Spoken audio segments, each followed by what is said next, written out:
370 खत्म हो चुका है, उसको भूल जाइए। अपने भविष्य का ख्याल कीजिए, अपने बच्चों के भविष्य का ख्याल कीजिए और आगे बढ़िए। जब कश्मीर का युवा बाहर जाके नौकरी करता, जब उससे ये सवाल नहीं किया जाता कि आप कश्मीर से यहाँ क्यों बसने आए हो, तो यहाँ का युवा, भारत के किसी भी कोने से युवा कश्मीर में जाके बसे तो उसको क्यों इस बात का जवाब देना पड़े। संविधान अधिकार देते, कश्मीर भारत का इंटीग्रल पार्ट है और आज उस पे ऑफिशियल और लीगल मोहर लग चुकी है। जिस हिसाब से मोदी सरकार देश हित में फैसले ले रही है, तो मुझे पूर्ण विश्वास है कि जनता इनको दोबारा से सरकार में लाएगी, क्योंकि अभी भी बहुत ऐसे ऐतिहासिक गलतियां हैं जिन्हें ठीक करने की आवश्यकता है। तो अब शायद इनको कहीं ना कहीं वो डर भी सता रहा है कि इनकी भी फाइल्स जो हैं वो खुलने वाली हैं और ये एक बार फिर अच्छे से देश की जनता के सामने, कश्मीर की जनता के सामने एक्सपोज होने वाले हैं। अपने बच्चों को आप लोगों ने पढ़ा लिखा के फॉरेन कंट्रीज़ में सेटल किया है, लेकिन वहाँ के बच्चों को आपने किसके लिए, प्रोटेस्ट के लिए, पत्थरबाजी के लिए, सरकार के हर डिसीजन के लिए, चाहे उसमें आप ही का फ़ायदा, उसके अगेंस्ट खड़ा करना है। क्यों? क्योंकि नहीं भाई,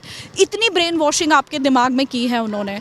तो अब वक्त आ गया कि प्लीज़ जनता आप भी थोड़ा सोचिए समझिए, और राजनेता जी आप लोग भी सोचिए समझिए कि अब ये जो आपकी जो क्लीशे लाइंस हैं ना, जो रट्टू तोते की तरह आप ये रटे जा रहे हैं, कहीं ना कहीं जनता भी इस सत्य को जान चुकी है और अब वो आपके झांसे में नहीं आने वाली। महबूबा मुफ्ती यही रो रही थी आज कि हमारे पूर्वजों ने, हमने पाकिस्तान के साथ जाने से मना किया, हम गांधी के देश में रहे, लगातार पाकिस्तान प्रेम है उनके अंदर में, लेकिन जब गुलाम नबी आज़ाद ये कह रहे हैं कि भारत का युवा, पूरे देश का युवा यहाँ बसेगा, क्योंकि अब भारतीय कहीं भी बस सकता है, जो धारा जो रिमूव हुआ है, अब अधिकार मिल गए, वो वहाँ बसेगा तो वहाँ व्यापार भी करेगा, बिजनेस करेगा, इंडस्ट्री लगाएगा। तो उनको इस बात का क्यों डर है कि पूरा भारतीय यहाँ आएगा तो यहाँ के जो युवाओं को क्या होगा। युवा कौन है वहाँ पर, वो क्या चाहते हैं आखिर में? जो युवा थे पंडित और हिंदुओं को तो वहाँ से भगा दिया गया, ये कुछ जो है युवा वहाँ पर, उनको वही युवा, क्या वो तुष्टिकरण करना चाहते हैं फिर भी? क्या देखिए, उन्होंने, उनकी पॉलिटिक्स की जो बेस है वो सिर्फ यही है,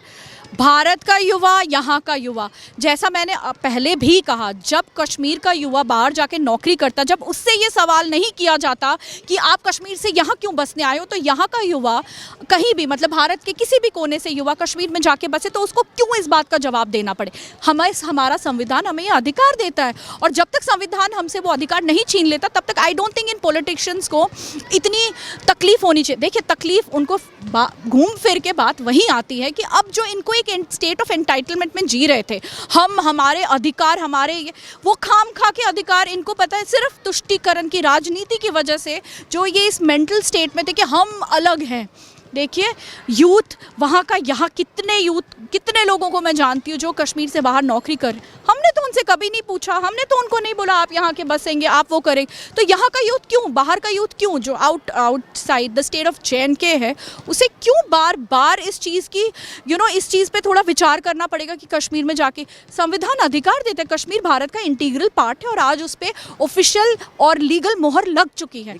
बीजेपी हमेशा उनके जो है मैनिफेस्टो में रहता था, अगर उनकी सरकार आती है तो वो धारा 370 को हटाएगी, लेकिन जब पावर में रहते थे या अपोजिशन में रहते थे, गुलाम नबी आज़ाद भी उसी कांग्रेस में रहते थे, जब वो ये बोलते थे कि आपने तो बोला था हम हटाएंगे, लेकिन अब हटाया, लेकिन तब ये तंज कसते थे, तब क्या होता था? क्योंकि ना, ऑनेस्टली मैं कहूँ आपसे, ये कश्मीरियों ने या पॉलिटिशियंस ने कभी नहीं सोचा था। वो इस लेवल ऑफ एंटाइटलमेंट में जी रहे थे, उनको लगता था कि संविधान ने उन्हें न जाने पता नहीं ईश्वर ने उन्हें कौन सा वरदान दे दिया। हालांकि ये एक वरदान नहीं, 370 एक बहुत बड़ा अभिशाप था जो कश्मीर को बाकी भारत की प्रगति से, अगर आप देखें तो कश्मीर की प्रगति कहाँ, और आज भारत के इंफ्रास्ट्रक्चर डेवलपमेंट की बात करें, खैर वो छोड़िए कि मोदी जी के आने के बाद कश्मीर में बहुत इंफ्रास्ट्रक्चर डेवलपमेंट हुई है।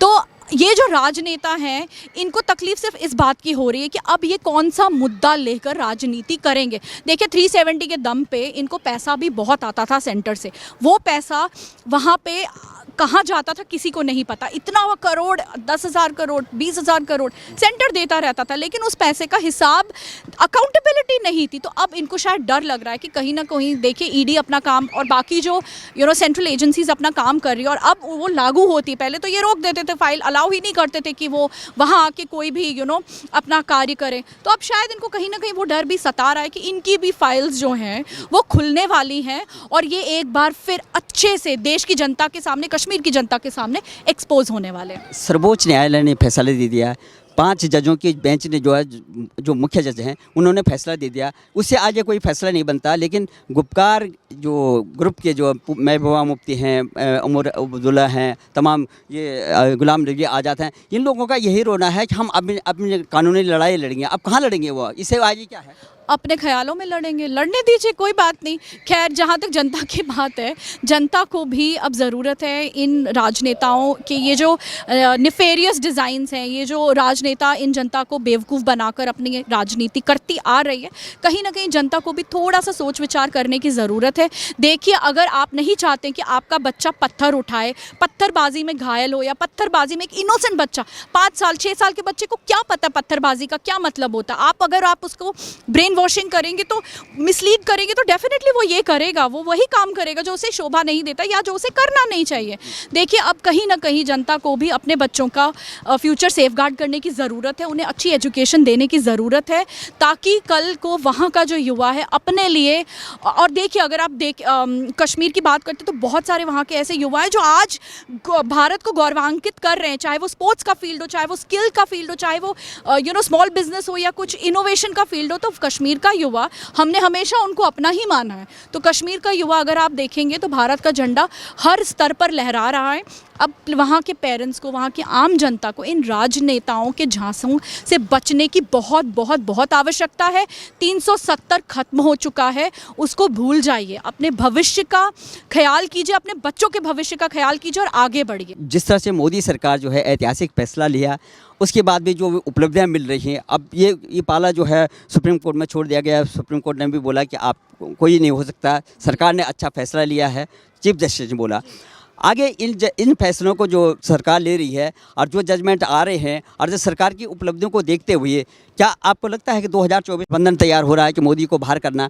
क्या इन फैसलों से जो है मोदी को तीसरी बार जो है प्रधानमंत्री बनाएंगे, या ये सरकार आएगी दोबारा? देखिए, अगर जनता सचमुच चाहती है कि उनके बच्चों का भविष्य सिक्योर हो, और जिस हिसाब से मोदी सरकार देश हित में फैसले ले रही है, तो मुझे पूर्ण विश्वास है कि जनता इनको दोबारा से सरकार में लाएगी, क्योंकि अभी भी बहुत ऐसे ऐतिहासिक गलतियां हैं जिन्हें ठीक करने की आवश्यकता है।